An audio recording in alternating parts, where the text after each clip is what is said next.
વરસાદે અહીંયા આદિવાસી વિસ્તારના લોકો આવી રહ્યા છે માત્ર ને માત્ર ચૈતર વસાવાને સમર્થન આપવા માટે। તમે આ માહોલ જોઈ રહ્યા છો, દૂર દૂરથી અહીંયા લોકો આવી રહ્યા છે। ક્યાંથી આવ્યા છો તમે? પાંડરામાંથી। ચૈતર વસાવાને જેલમાં પૂરવામાં આવ્યા, કઈ માંગ છે સરકાર પાસે? ચૈતર વસાવા લડે છે, ગમે છે? ગમે છે। તમારા વિસ્તારમાં કોણ ધારાસભ્ય છે? અમારા બાજુમાં નથી, મહારાષ્ટ્ર બાજુથી આવ્યા। મહારાષ્ટ્રથી આવ્યા છો? આ લોકો અહીંયાથી મહારાષ્ટ્રથી માત્ર ને માત્ર ચૈતર વસાવાના સમર્થનમાં આવ્યા છે। તમે ક્યાંથી આવ્યા છો? મહારાષ્ટ્ર। ચૈતર વસાવા લડે છે, ગમે છે? હા, ગમે છે। આવા વ્યક્તિ બધી જગ્યા ઉપર હોવા જોઈએ? હા, જોઈએ। મહારાષ્ટ્રથી આવેલા લોકોની એક જ માંગ છે, અહીંયા જે દૂર દૂરથી લોકો આવ્યા છે માત્ર ને માત્ર એક જ માંગ છે કે ચૈતર વસાવાને સમર્થન મળવું જોઈએ। ક્યાંથી આવ્યા છો? મહેસાણાથી આવ્યો છું। શું માંગ છે? માંગ એ જ છે કે ચૈતર વસાવા સાહેબને જે ઘડે ઘડે વારંવાર બંધ કરવામાં આવે છે, એવી રીતે ખોટી રીતે અંદર જેલમાં પૂરવામાં ના આવે અને એમના જોડે અન્ય જે સાથીઓને બી અંદર નાખેલા છે એમને બી ન્યાય પામેલા જે કોર્ટે જે જજમેન્ટ આપ્યું એમાં તો આપણે કશું કરી નહીં શકતા, પણ એ જે પોતે જજ છે ને એ લોકો એમનું જજમેન્ટ કે એમનું કોઈ દિલહાર કે કશું ઠંડુ કઈ દેખાડે તો વધારે સારું છે, કેમ કે એમની વધતી માંગણી અને લોકો જે જાગૃત થયા છે ભારત દેશના, એના કારણે એમને વારંવાર જેલમાં નાખવામાં આવે છે। આવા ધારાસભ્ય બધી જગ્યા ઉપર જોઈએ? હા, જોવે ને, બધી જગ્યાએ જોવે, ધારાસભ્ય જોવે, કેમ કે એ જ હશે એમના કારણે લોકો જાગૃત થયા છે અને હમણાં જેવા ધારાસભ્ય હશે તો ખરેખર જે વિકાસનું મોડેલ બનાવવા માંગે છે, આ ખરેખર વિકાસનું મોડેલ ઊભું કરતા હતા, બટ એમને હવે સંચેડીને અંદર ઘડે ઘડે નાખવામાં આવે છે, વસ્તુ ખોટી કરી રહ્યા છે એ લોકો। આ માંગ છે ભીલ પ્રદેશની, કેમ આ માંગ કરવામાં આવી છે?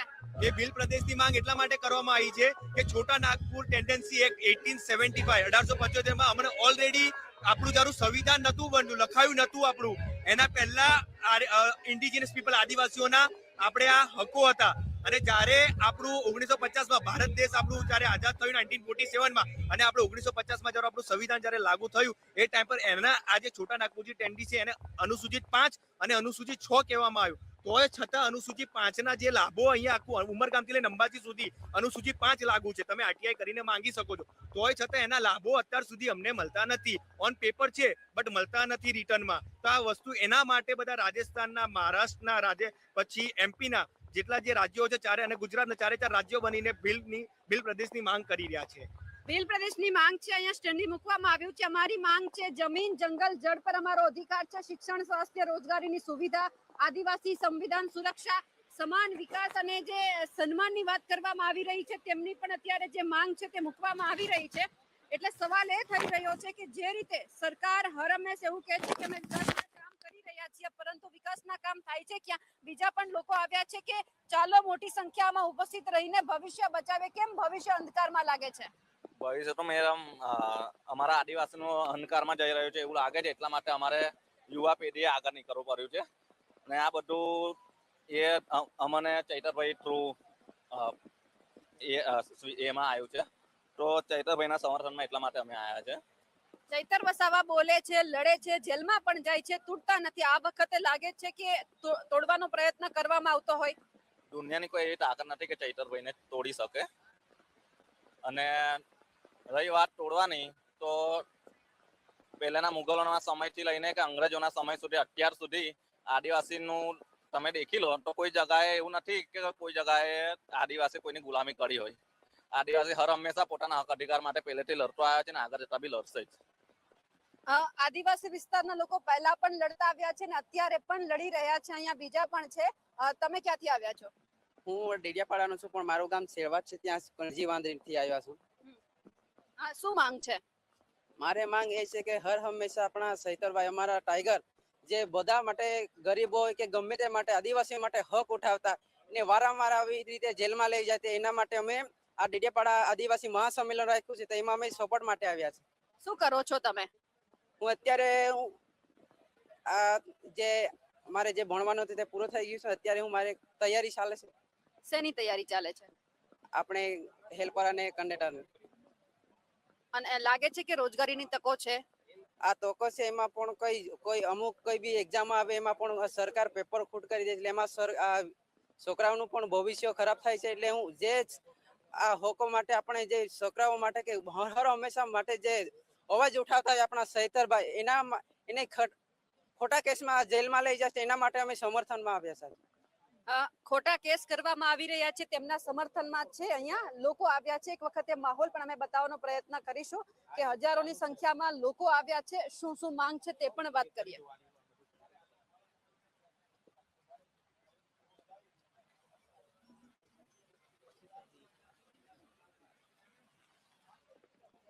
બીજા પણ છે તેમની સાથે પણ વાત કરીએ. તમે ક્યાંથી આવો છો? વડોદરાથી. શું માંગ છે આ વખતે ચૈતરભાઈને લઈને? આવા યંગ સમાજ સેવક જે કોઈ છોકરાઓ યંગ સમાજ સેવા કરી રહ્યા છે સાચા દિલથી સાચી મહેનતથી, એને ખોટા ખોટા કેસો કરીને જેવું કે જિગ્નેશ મેવાણી, ચેતરભાઈ, તો આવા બીજા ચેતર હજારો પેદા થશે ને 1000 મેવાણી બી પેદા થશે. કોઈ ડરે નહીં, આવા કેસોથી કોઈ ડરવાના નથી ને સાચી સેવા ઈમાનદારીથી કરશે ને કરશે જ. અને બહાર બી છોડાઈને લાવીશું. કઈ રીતે? બધા ભેગા થઈને સંગઠનથી, તાકાતથી, એકતાથી. જે ચૈતર વસાવા છે, જિગ્નેશ મેવાણી છે, તેમને છોડાવવાની વાત કરે છે. જિગ્નેશ મેવાણી પણ આ જ રીતે લડે છે. પણ ચૈતર વસાવા જેવું નથી કે વારંવાર એમને જેલમાં મોકલવામાં આવે. આ તો શરૂઆત છે ચેતરભાઈની. જિગ્નેશભાઈ ઘડાઈ ગયા છે એવું ચેતરભાઈ બી ઘડાઈ જશે. એટલે ઘડાઈ જશે. હા, એકતાની વાત છે. બીજા પણ અહીંયા આવ્યા છે, તેમની સાથે પણ વાતચીત કરવાનો પ્રયત્ન કરીએ. કારણ કે અહીંયા દૂર દૂરથી જે લોકો આવ્યા છે, માંગ માત્ર ચૈતર વસાવાને લઈને એક જ કરવામાં આવી રહી છે કે ચૈતર વસાવા છે આદિવાસી માટે લડે છે, એટલા માટે એમને જેલમાં મોકલવામાં આવે છે. ચૈતર વસાવા ક્યાં સુધી આ રીતે બધા લોકો માટે લડતા રહેશે? ચૈતર વસાવાજી જ્યાં સુધી જેલથી બહાર રહેશે ત્યાં સુધી લડતા રહેશે, મરતે દમ તક લડતા રહેશે. અને જ્યાં સુધી એક તરફ અન્યાય થતો રહેશે તો બીજી તરફ લડતા રહેશે. પણ અમે આદિવાસીઓ પૂરા દેશમાં આદિવાસીઓ જ નહીં, એસટી, એસસી અને ઓબીસી અમે 90% વસ્તી છીએ. આ દેશમાં લોકોને હજી ખબર નથી કે આ દેશમાં નસલભેદી વ્યવસ્થા ચાલુ છે. આ દેશમાં યહૂદી લોકો શાસન કરે છે, જે પૂરી દુનિયામાં યહૂદી લોકોએ તબાહી મચાવી. આજે પૂરી દુનિયા યહૂદીઓથી તબાહ છે. ભારત દેશ 2000-2500 વર્ષોથી જે તબાહ છે, જે યહૂદીના લીધે, જે બ્રાહ્મણો છે, એ બ્રાહ્મણો પૂરા દેશ ઉપર કબજો છે. સુપ્રીમ કોર્ટમાં એમનો કબજો છે, ક્યારેય ન્યાય આપવા માટે તૈયાર નથી.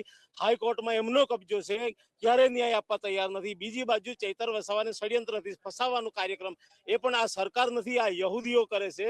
જેમાં 85% મંત્રી બ્રાહ્મણો છે. સુપ્રીમ કોર્ટમાં બ્રાહ્મણો છે, હાઈકોર્ટમાં મિલિટરી પર કબજો બ્રાહ્મણોનો છે, પેપર મીડિયા પર કબજો બ્રાહ્મણોનો છે, ટીવી ચેનલ ઉપર કબજો બ્રાહ્મણોનો છે. હું ટીવી ચેનલ ઉપર પણ વિશ્વાસ નથી કરતો. હંમેશા વાત ઉલટી ફેરવીને કરવામાં આવે છે. તો આ રીતે આ દેશમાં ચૈતર વસાવાને જેલમાં નાખવાનું ષડયંત્ર છે. જે મહાભારત પણ બ્રાહ્મણોએ લખેલું, રામાયણ મહાભારત બ્રાહ્મણોએ લખેલું, તમામ શાસ્ત્રો બ્રાહ્મણોએ લખેલું. અને આ શાસ્ત્ર વિદ્યા એ અસ્ત્ર વિદ્યા છે.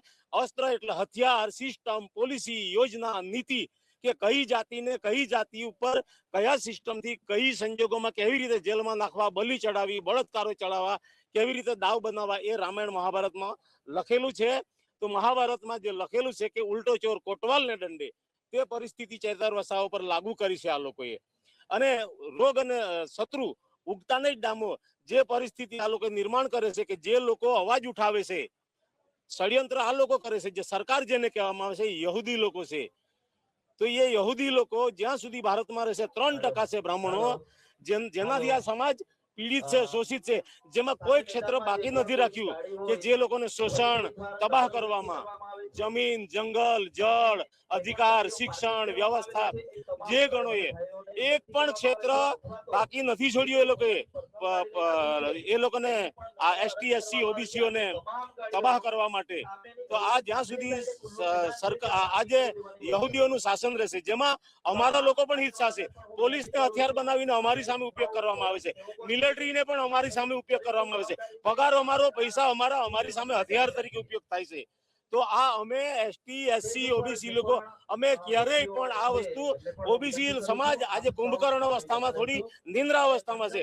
જ્યારે જાગશે કે અમે ભારતના મૂળ નિવાસી છે અને આ દેશમાં બ્રાહ્મણો, યહૂદી લોકો છે, યુરેશિયાઈ લોકો છે, જેના લીધે જ આ દેશ તબાહ છે ને અમે બરબાદ છીએ. જેના લીધે આ દેશમાં જાતિ ભેદો, મુસલમાનો છે ઝઘડા, લડાઈ ઝઘડા, ધર્મના નામે ઝઘડા કરાવવામાં આવે છે. તો એ વસ્તુ જ્યારે જાગૃત થઈશું ત્યારે અમે 90% જાગીશું અને આ યહૂદી ઉપર શાસન લઈશું. ત્યારે અમે સુખી, સંપન્ન, સમૃદ્ધ અમે આ ભારતને ફરી પાછી સોને કી ચીડિયા બનાવીશું, પણ સત્તા પરિવર્તન અમારા હાથમાં હશે ત્યારે તો અમે પૂરી જનતા એસટી એસસી ઓબીસી અમે જાગીશું અને આ લડાઈ લડીશું ને અમે આ કબજો આ દેશનો લઈશું, યહૂદીઓને ભગાવીશું, ત્યાં સુધી જંપીશું નહીં. અમે હું બામસેબ સંગઠન અથવા રાષ્ટ્રીય મૂળ નિવાસી સંઘ દ્વારા આવું છું. હું પાર્ટી તરફથી નથી, હું દેશને જગાડવાનું કામ કરું છું. અમે તો આ દેશમાં ટુકડા થયા છે થોડા બામસેબના, એ પણ શરમજનક વાત છે. પહેલા જાતિઓમાં બ્રાહ્મણોએ વેચી નાખ્યા અને ત્યાર પછી લોકોએ સંગઠનો દ્વારા જુદા જુદા ટુકડામાં વેચાયા છે, પણ એને પણ અમે સમજણ દ્વારા તમામ સંગઠનો તમામ લીડરોને અમે એક કરીશું, એક થઈશું અને આ લડાઈ લડીશું. પણ લડે છે તો જ જેલમાં તો નાખવામાં આવે છે. હા, તો એ તો વાત કરીને મહાભારતમાં એ તો સિસ્ટમ છે, ઉલટો ચોર કોટવાલ ને દંડે. આ તો એ લોકોની વ્યવસ્થા છે કે રોગ અને શત્રુ કોના માટે, કે અમે અમારા અધિકાર માટે લડીએ. એ લોકો અમારા અધિકાર ખતમ કરવાની વાત કરે, અમારા અધિકાર ખતમ કરવાની વાત કરે એ લોકો ને અમે લડીએ તો એ લોકોનો ધર્મ એ બને છે કે અમને જેલમાં નાખવાનું. પણ અમે એક નહીં, લાખો લોકો જેલમાં જવા તૈયાર રહીશું. લડવા માટે તૈયાર રહેશે. તમે પણ આવ્યા છો, ક્યાંથી આવ્યા છો?